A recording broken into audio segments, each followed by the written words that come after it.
दोस्तों, सूरज पृथ्वी से 15 करोड़ किलोमीटर दूर मौजूद एक तारा है जो अगर ना होता तो शायद पृथ्वी पर किसी भी तरह का जीवन संभव भी नहीं था। और शायद इसी कारण से हिंदू धर्म में तो सूर्य को भगवान का दर्जा दिया गया है। वैसे सूर्य पृथ्वी से देखने पर तो हमें यह काफी छोटा और शांत पीली बॉल की तरह लगता है, पर सच्चाई इससे बिल्कुल उल्टी है, क्योंकि सूर्य इतना बड़ा है कि इसमें हमारी पृथ्वी जैसे 13 लाख ग्रह समा सकते हैं और सूर्य से करोड़ों परमाणु और हाइड्रोजन बम जितनी एनर्जी अंतरिक्ष में बाहर निकलती रहती है, जो इसके कोर के अंदर न्यूक्लियर फ्यूजन रिएक्शन के चलते बनती है, जिसके कारण सूर्य के कोर का तापमान तो करोड़ों डिग्री सेल्सियस तक चला जाता है और इसके सरफेस का तापमान भी हजारों डिग्री सेल्सियस में है। पर यह भी कुछ नहीं है, क्योंकि इसके चारों ओर एक बहुत ही घना जलता हुआ गैसों से भरा वातावरण मौजूद है, जिसमें हमेशा बड़े बड़े तूफान चलते रहते हैं। इन तूफानों की रफ्तार और इसमें मौजूद पार्टिकल्स की ऊर्जा इतनी ज्यादा होती है कि अगर इसकी चपेट में कोई भी आसपास का ग्रह आ गया तो वह पूरी तरह से बंजर बन जाएगा और जलकर राख हो जाएगा। इसका एक उदाहरण आप सूर्य के करीब मौजूद मर्क्यूरी और वीनस ग्रह को देख सकते हैं, जहाँ का तापमान 400 डिग्री सेल्सियस से भी ज्यादा है।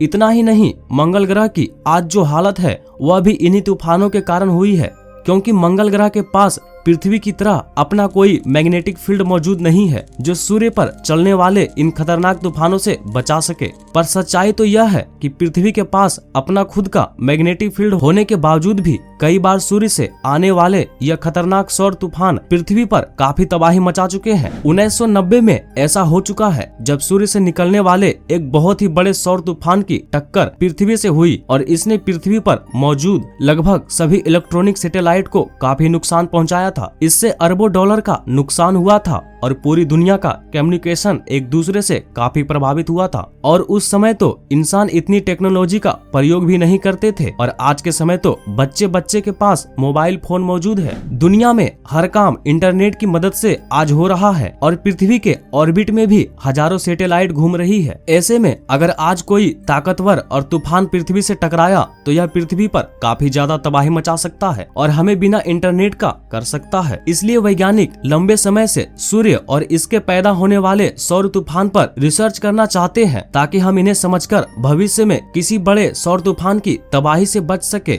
इसलिए 12 अगस्त 2018 को नासा ने पार्कर सोलर नाम का एक स्पेसक्राफ्ट सूर्य की ओर लॉन्च किया, जिसका काम सूर्य के सबसे करीब जाकर उस पर चलने वाले सौर तूफान और उसके स्ट्रक्चर पर रिसर्च करना है। इसी स्पेसक्राफ्ट में कई कैमरे और आधुनिक उपकरण भी लगाए गए हैं और जैसे जैसे यह सूर्य के करीब जा रहा है, हमें कई नई चीजें जानने को मिल रही है। और अब तो इसने सौर तूफानों को भी रिकॉर्ड करना शुरू कर दिया है, यानी जो सौर तूफान कुछ समय पहले तक हम केवल पृथ्वी के पोल्स के रूप में देख सकते थे, आज के समय में सोलर प्रोब की मदद से उन्हें सुन भी सकते हैं। और आज के इस वीडियो में मैं आपको सूरज पर चलने वाले तूफानों की 6 ऑडियो सुनाऊंगा, जिन्हें सोलर प्रोब ने रिकॉर्ड किया है। साथ ही हम कुछ तस्वीरें भी देखेंगे जो अभी तक की सूर्य की सबसे करीब की तस्वीरें हैं। तो चलिए सुनते हैं सूर्य की आवाज।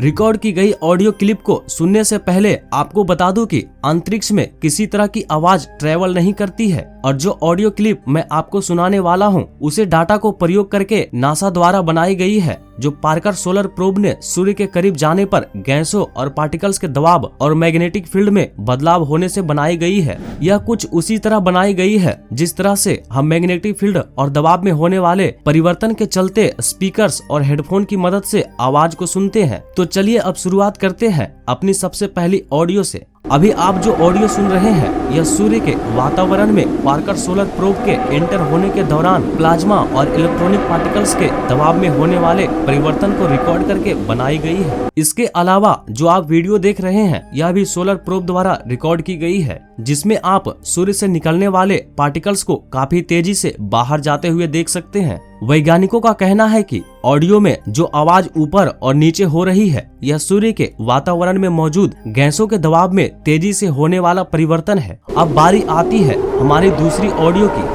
यह ऑडियो सूर्य के थोड़ा और करीब जाकर वहां पर गैसों में आने वाले परिवर्तन से रिकॉर्ड की गई है और यह भी काफी ज्यादा अजीब डरावनी आवाज है, जो कभी तो बहुत ही कम हो जाती है और बहुत ही तेजी से बढ़ जाती है। इस तरह की आवाजों को वैज्ञानिकों ने खास नाम स्टेलर मेड वेव दिया है, क्योंकि इसमें आपको सुनकर ही लग रहा होगा मानो कोई बहुत ही तेज सीटी बजा रहा हो। अब बारी आती है हमारे तीसरे ऑडियो रिकॉर्डिंग की।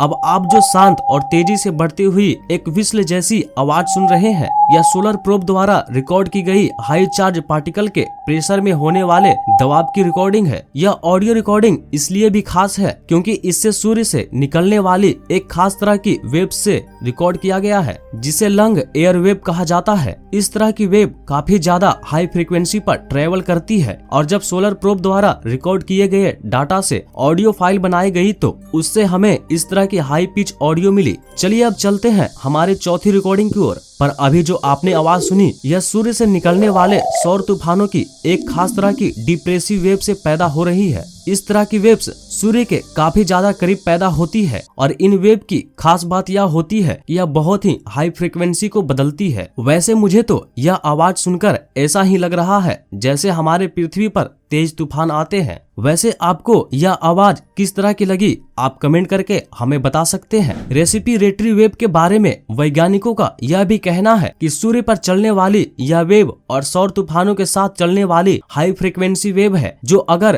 पृथ्वी तक पहुंचती है तो इसके एनर्जेटिक पार्टिकल पृथ्वी के इलेक्ट्रॉनिक सामानों के लिए काफी घातक साबित हो सकते हैं। चलिए अब बढ़ते हैं अपनी अगली पांचवी आवाज की ओर। वैसे पांचवी ऑडियो पहले वाली चौथी ऑडियो से काफी ज्यादा मिलती है, लेकिन इन दोनों के ही डाटा बिल्कुल अलग है। पांचवी ऑडियो को सूर्य के और भी ज्यादा करीब जाकर वहां पर गैसेज और पार्टिकल्स के स्पेसक्राफ्ट से टकराने और दबाव में होने वाले बदलाव से रिकॉर्ड किया गया है। इसके अलावा इस ऑडियो को बनाने में सूर्य के मैग्नेटिक फील्ड में होने वाले बदलाव को भी रिकॉर्ड किया गया है। यानी पांचवी आवाज में आप जो आवाज सुन रहे हैं, यह सूर्य पर चलने वाले सौर तूफान और सूर्य के मैग्नेटिक फील्ड में होने वाले बदलाव दोनों से ही मिलकर बनी है। और वैज्ञानिकों की माने तो इस आवाज और डाटा की मदद से सूर्य पर चलने वाले सौर तूफानों के समय अंतराल को समझ सकते हैं। कहने का मतलब है कि भविष्य में हम इस डाटा की मदद से ही यह प्रेडिक्ट कर पाएंगे कि सूर्य पर चलने वाले सौर तूफान कब और कितनी तेज से आते हैं। चलिए अब बढ़ते हैं छठी और सूर्य की आखिरी ऑडियो रिकॉर्डिंग की ओर। यह ऑडियो रिकॉर्डिंग इसलिए भी खास हो जाती है क्योंकि यह पहली ऐसी रिकॉर्डिंग है जो सूर्य पर चलने वाले सौर तूफान या फिर मैग्नेटिक फील्ड डाटा से रिकॉर्ड नहीं की गई है, बल्कि यह ऑडियो रिकॉर्डिंग उन छोटी छोटी मिट्टियों यानी पत्थरों की है जो सूर्य के मजबूत ग्रेविटी से बनी है और सोलर प्रोब के करीब 70,000 किलोमीटर से सूर्य की ओर बढ़ने के कारण लगातार इससे टकरा रहे हैं। अभी आप जो आवाज सुन रहे हैं उन्हीं छोटी छोटी डस्ट पार्टिकल्स के पारकर सोलर प्रोब से टकराने की आवाज है और इस आवाज को सुनकर मुझे हमारे पुराने टीवी की याद आ रही है। वैसे क्या आपको भी यह आवाज पुराने टीवी की तरह लगती है? आप कमेंट बॉक्स में हमें बता सकते हैं। वैसे वैज्ञानिकों की माने तो जितनी रफ्तार से यह सभी 10 पार्टिकल सोलर प्रोब से टकरा रहे हैं, ऐसे में